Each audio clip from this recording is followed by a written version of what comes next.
Everyone and welcome to my channel Options Trader Today. So today in this video I will tell you how Euro USD, USD CAD, USD CHF and USD JPY has moved in the last week and how these forex can move in the next week.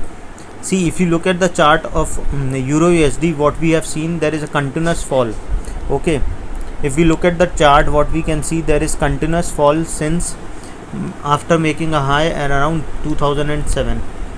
December, and from there we have seen continuously downside. Suppose if this particular level didn't sustain, then we can see it can touch a level of 1.03730.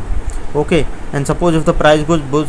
below that level, then we can see it can touch a level of 1.01996. because once if it comes close to this particular level, that means if it goes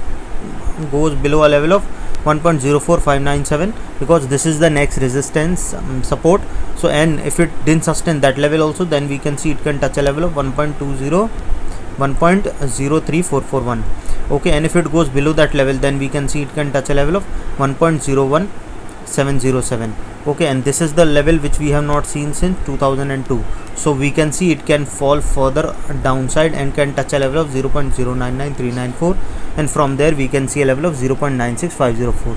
and then we can see it can fall further, and the next support we can see coming at around strong support coming at around 0.08696. okay, now suppose if the price sustain this particular level trading at around this level, so what we can see, it can touch a level of 0.08066, and from there we can see it can touch a level of 1.09511, and suppose if the price sustain above this level, then we can see it can touch a level of 1.12401, and from there we can see a level of 1.14136, and suppose if the price sustain above this level, then we can see it can touch a level of 1.15292, and from there we can see it can touch a level of 1.16448. suppose if the price sustain above this level, then we can see it can move further upside towards a level of 1.17315. okay, and if it goes above this level, then we can see a level of 1.21362. okay, and then we can see it can move further upside. If we talk about USD CAD, what we have seen that after this particular range we have seen a downfall, and now a continuous upside we have seen, and this is the range where we have seen that from 2021 the range is in this particular price. So suppose if the price sustain of this level, then we can see it can touch a level of 1.29369, and from there we can see it can touch a level of 1.31197, and suppose if the price sustain of this level, then we can see it can touch a level of 1.33838, and from there we can see it can touch a level of 1.35666, and once if this come in this particular zone, then we can see and further upside and towards a level of 1.2979, we can see it can move further upside. But suppose if the price didn't sustain this level, we can see it can fall to a level of 1.26322, and from there we can see it can fall to a level of 1.24697. suppose if the price goes below this level, then we can see it can fall further towards a level of 1.23884, and from there we can see it can touch a level of 1.22368. okay, and then we can see it can touch a level of 1.21040, and from there we can see a level of 1.22024, and once if it comes below this level, then we can see a further fall in this particular trend. But if we talk about USD JPY, I was continuously telling you that since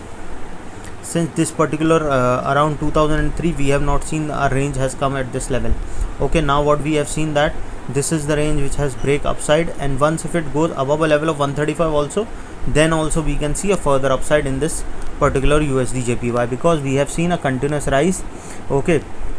so suppose if the price sustain this level, then we can see a level of 131.578, and from there we can see, suppose if the price sustain of this level, then we can see it can touch a level of 133.424, and from there we can see a level of 135.281. once if it goes above this level of 135, then we can see it can go further upside. But suppose if the price didn't sustain this level, then we can see a level of 128.965, and from there we can see it can fall further towards a level of 127.292, and from there if it goes below this level, then we can see a level of 125.992. okay, and if it goes below that level, then we can see a level of 124.134, and from there we can see it can fall further towards a down and can touch a level of 121.533, and then we can see it can fall further, and in this particular range we can see the price. If we talk about USD CHF, See, if we talk about USD CHF, what we have seen that this is the particular range Okay, so once this range,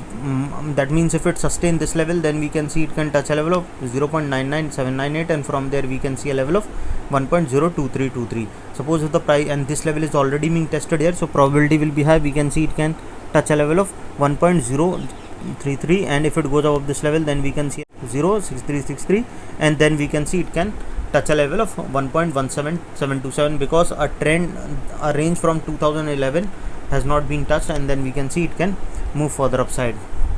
Okay, now suppose if the price didn't sustain this level, we can see it can touch a level of strong support coming at around 0.97778, and if it goes below this level, then we can see it can touch a level of 0.95000. Suppose the price goes below this level, then we can see it can touch a level of 0.93990, and if it goes below this level, then we can see a level of 0.92475. And suppose the price goes below this level, then we can see a level of 0.905959, and if it goes below this level, then we can see it can come in this particular zone, and once this zone break downside, then we can see it can touch a level of 0.87677, and this level is already being tested here, so probability will be high. We can see it can move further low towards a level of 0.8499. Any doubt regarding this, you can mail me. So hope you like the video, and if you like the video, please give a thumbs up, and if you are new to my channel, please subscribe it. Thank you.